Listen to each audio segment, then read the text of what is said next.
Olá, tudo bem? Espero que sim. Vamos para a nossa leitura bíblica. Livro de Atos, capítulo 19. A terceira viagem missionária de Paulo.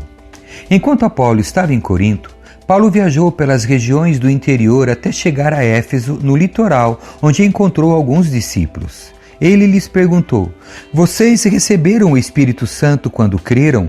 "Não", responderam eles, "nem sequer ouvimos que existe o Espírito Santo." "Então que batismo vocês receberam?" perguntou ele. "O batismo de João", responderam. Paulo disse: "João batizava com o batismo de arrependimento, dizendo ao povo que crescem naquele que viria depois, isto é, em Jesus." Assim que ouviram isso, foram batizados em nome do Senhor Jesus. Paulo lhes impôs as mãos e o Espírito Santo veio sobre eles e falaram em línguas e profetizaram. Eram ao todo uns 12 homens. O ministério de Paulo em Éfeso.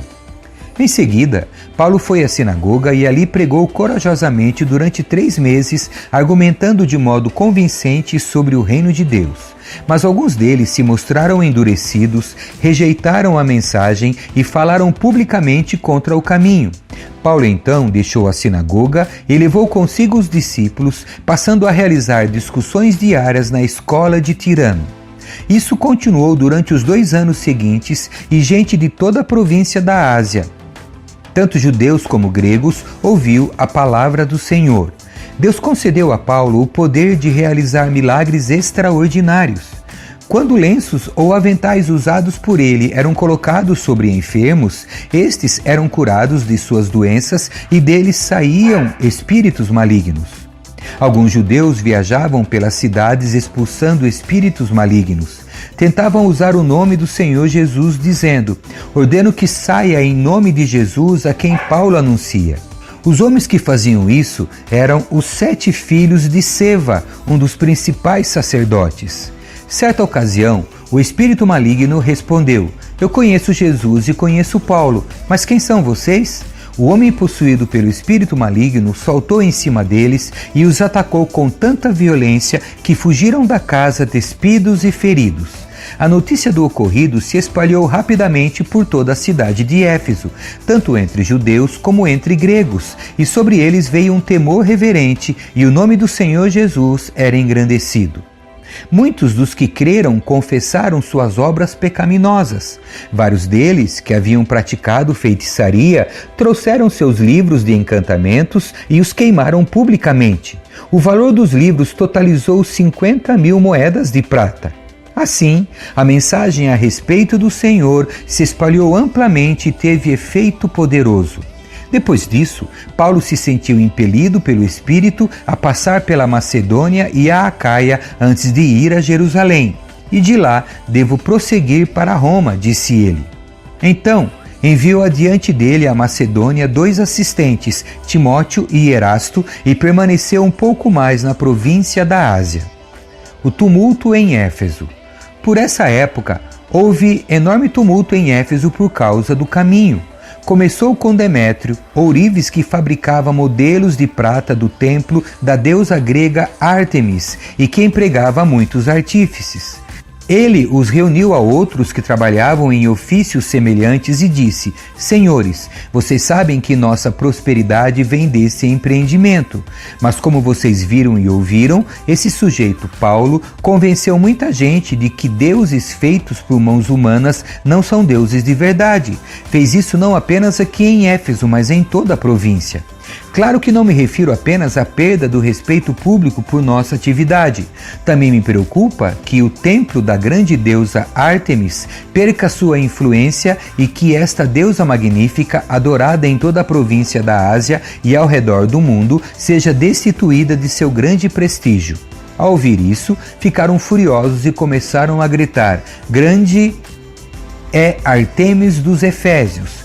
Em pouco tempo, a cidade toda estava uma confusão. O povo correu para o anfiteatro, arrastando os macedônios Gaio e Aristarco, companheiros de viagem de Paulo. Ele também quis entrar, mas os discípulos não permitiram. Alguns amigos de Paulo, oficiais da província, também lhe enviaram um recado no qual suplicaram que não arriscasse a vida entrando no anfiteatro. Lá dentro, em polvorosa, o povo todo gritava, cada um dizia uma coisa. Na verdade, a maioria nem sabia por que estava ali. Entre a multidão, os judeus empurraram Alexandre para a frente e ordenaram que explicasse a situação. Ele fez sinal pedindo silêncio e tentou falar. No entanto, quando a multidão percebeu que ele era judeu, começou a gritar novamente e continuou por cerca de 2 horas. Grande é Ártemis dos Efésios. Por fim, o escrivão da cidade conseguiu acalmar a multidão e disse: cidadãos de Éfeso, todos sabem que Éfeso é a guardiã do templo da grande Ártemis, cuja imagem caiu do céu para nós. Portanto, sendo este um fato inegável, acalmem-se e não façam nada precipitadamente. Vocês trouxeram estes homens aqui, mas eles não roubaram nada do templo, nem disseram coisa alguma contra a nossa deusa. Se Demétrio e seus artífices têm alguma queixa contra eles, os tribunais estão abertos e há oficiais disponíveis para ouvir o caso, que façam acusações formais. E, se há outras queixas que desejam apresentar, elas podem ser resolvidas em assembleia, conforme a lei. Corremos o perigo de ser acusados de provocar desordem, pois não há motivo para este tumulto. E, se exigirem de nós uma explicação, não teremos o que dizer. Então os despediu e a multidão se dispersou. Capítulo 20. Paulo vai à Macedônia e à Grécia. Passado o tumulto, Paulo mandou chamar os discípulos e os encorajou. Então se despediu e partiu para a Macedônia. Enquanto estava lá, encorajou os discípulos em todas as cidades por onde passou. Em seguida, desceu à Grécia, onde ficou por 3 meses.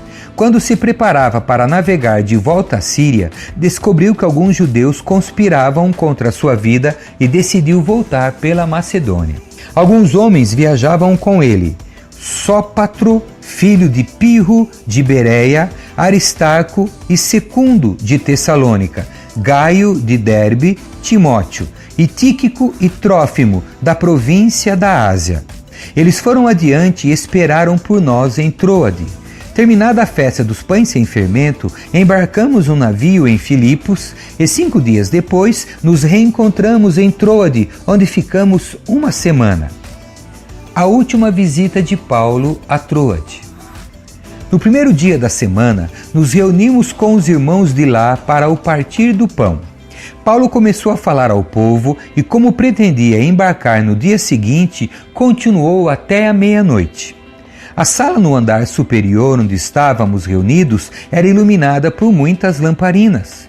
O discurso de Paulo se estendeu por horas e um jovem chamado Eutico, que estava sentado no parapeito da janela, ficou muito sonolento.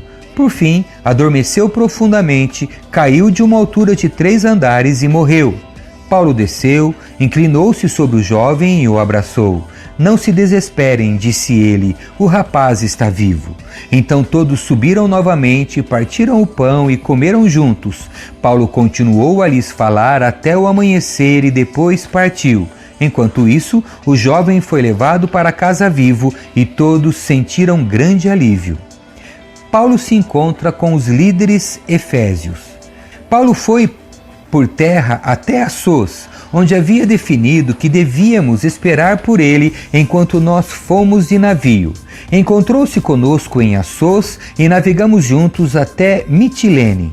No dia seguinte, passamos em frente à ilha de Quios. No outro dia, atravessamos para a ilha de Samos e um dia depois chegamos a Mileto. Paulo havia decidido não aportar em Éfeso, pois não queria passar mais tempo na província da Ásia. Tinha pressa para chegar a Jerusalém, se possível, para a festa de Pentecostes. Por isso, em Mileto, mandou chamar os presbíteros da igreja de Éfeso. Quando chegaram, ele lhes disse: vocês sabem que, desde o dia em que pisei na província da Ásia até agora, fiz o trabalho do Senhor humildemente e com muitas lágrimas. Suportei as provações decorrentes das intrigas dos judeus e jamais deixei de dizer a vocês o que precisavam ouvir, seja publicamente, seja em seus lares. Anunciei uma única mensagem tanto para judeus como para gregos. É necessário que se arrependam, se voltem para Deus e tenham fé em nosso Senhor Jesus. Agora, impelido pelo Espírito, vou a Jerusalém. Não sei o que me espera lá, senão que o Espírito Santo me diz, em todas as cidades, que tenho pela frente prisão e sofrimento. Mas minha vida não vale coisa alguma para mim, a menos que eu a use para completar minha carreira e a missão que me foi confiada pelo Senhor Jesus. Dar testemunho das boas novas da graça de Deus. Agora sei que nenhum de vocês, a quem anunciei o reino, me verá outra vez. Por isso, declaro hoje que, se alguém se perder, não será por minha culpa, pois não deixei de anunciar tudo que Deus quer que vocês saibam. Portanto, cuidem de si mesmos e do rebanho sobre o qual o Espírito Santo os colocou como bispos, a fim de pastorearem sua igreja comprada com seu próprio sangue.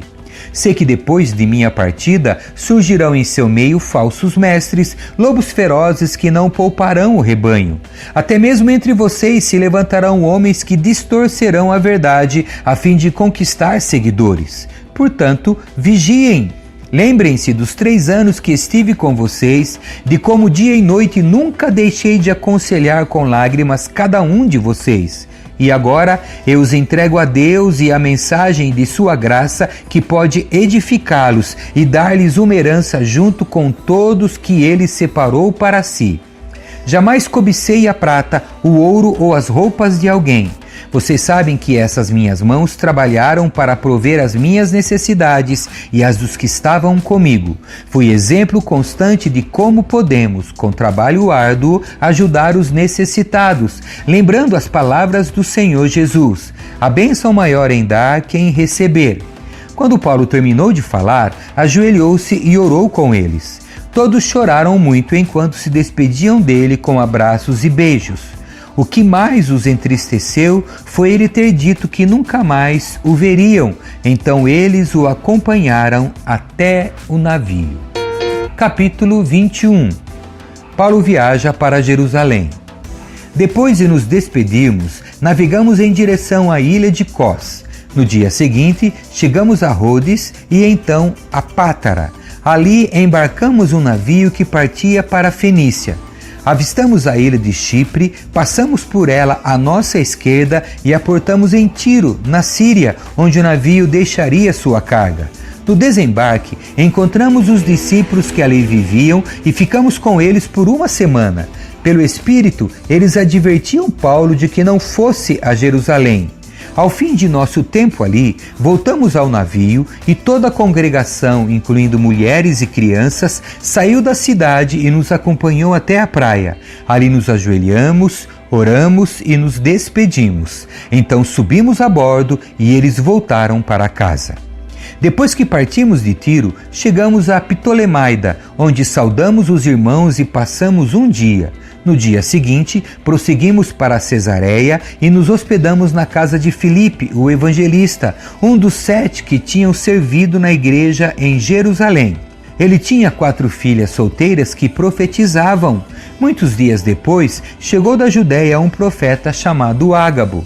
Ele veio ao nosso encontro, tomou o cinto de Paulo e com ele amarrou os próprios pés e as mãos. Em seguida disse: o Espírito Santo declara: assim o dono desse cinto será amarrado pelos judeus em Jerusalém e entregue aos gentios. Ao ouvir isso, nós e os irmãos dali suplicamos a Paulo que não fosse a Jerusalém. Ele, porém, disse: por que todo esse choro? Assim vocês me partem o coração. Estou pronto não apenas para ser preso em Jerusalém, mas para morrer pelo Senhor Jesus. Quando ficou evidente que não conseguiríamos fazê-lo mudar de ideia, desistimos e dissemos: que seja feita a vontade do Senhor. Paulo chega a Jerusalém. Depois disso, arrumamos nossas coisas e partimos para Jerusalém. Alguns discípulos de Cesareia nos acompanharam e nos levaram à casa de Minason, nascido em Chipre e um dos primeiros discípulos. Quando chegamos a Jerusalém, os irmãos nos deram calorosas boas-vindas. No dia seguinte, Paulo foi conosco a um encontro com Tiago e todos os presbíteros da igreja de Jerusalém estavam presentes. Depois que Paulo os cumprimentou, relatou em detalhes o que Deus havia realizado entre os gentios por meio de seu ministério. Quando ouviram isso, louvaram a Deus e disseram: "Você sabe, irmão, quantos milhares de judeus também creram e todos eles seguem à risca a lei de Moisés. Mas eles foram informados de que você ensina todos os judeus que vivem entre os gentios a abandonarem a lei de Moisés. Ouviram que você os instrui a não circuncidarem os filhos nem seguirem os costumes judaicos. Que faremos? Certamente eles saberão que você chegou. Queremos que você faça o seguinte: temos aqui 4 homens que cumpriram um voto. Vá com eles ao templo e participe da cerimônia de purificação. Pague as despesas para realizarem o ritual de raspar a cabeça. Então todos saberão que os rumores são falsos e que você mesmo cumpre as leis judaicas. Quanto aos convertidos gentios, devem fazer aquilo que pedimos por carta: abster-se de comer alimentos oferecidos a ídolos, de consumir o sangue ou a carne de animais estrangulados e de praticar a imoralidade sexual. Paulo é preso. No dia seguinte, Paulo se purificou junto com aqueles homens e entrou no templo. Declarou quando terminariam os dias da purificação e quando seria oferecido o sacrifício em favor deles. Estando 7 dias quase no fim, alguns judeus da província da Ásia viram Paulo no templo e incitaram a multidão contra ele. Agarraram-no gritando: "Homens de Israel, ajudem-nos! Este é o homem que fala contra o nosso povo em toda parte e ensina todos a desobedecerem às leis judaicas. Fala contra o templo e até profana este santo lugar, trazendo gentios para dentro dele." Antes, tinham visto Paulo na cidade com Trófimo, um gentio de Éfeso, e concluíram que Paulo o havia levado para dentro do templo. Toda a cidade se agitou com essas acusações e houve grande tumulto. A multidão agarrou Paulo e o arrastou para fora do templo e imediatamente foram fechadas as portas. Quando procuravam matar Paulo, chegou ao comandante do regimento romano a notícia de que toda Jerusalém estava em rebuliço. No mesmo instante, ele chamou seus soldados e oficiais e correu para o meio da multidão. Quando viram o comandante e os soldados se aproximarem, pararam de espancar Paulo. Então o comandante o prendeu e mandou que o amarrassem com 2 correntes. Em seguida, perguntou à multidão quem era ele e o que havia feito. Uns gritavam uma coisa, outros gritavam outra. Não conseguindo descobrir a verdade no meio de todo o tumulto, ordenou que Paulo fosse levado à fortaleza. Quando Paulo chegou às escadas, o povo se tornou tão violento que os soldados tiveram de levantá-lo nos ombros para protegê-lo, e a multidão foi atrás gritando: "Matem-no! Matem-no!" Paulo se dirige à multidão. Quando Paulo estava para ser levado à fortaleza, disse ao comandante: "Posso ter uma palavra com o Senhor?" Surpreso, o comandante perguntou: "Você fala grego? Não é você o egípcio que liderou uma rebelião algum tempo atrás e levou consigo ao deserto 4.000 assassinos?" "Não", respondeu Paulo. "Sou judeu e cidadão de Tarso, cidade importante da Cilícia. Por favor, permita-me falar a esta gente." O comandante concordou, de modo que Paulo ficou em pé na escadaria e fez sinal para o povo se calar. Logo, um silêncio profundo envolveu a multidão e ele lhes falou em aramaico, o idioma deles. Amém. Que Deus abençoe a sua leitura. Tchau.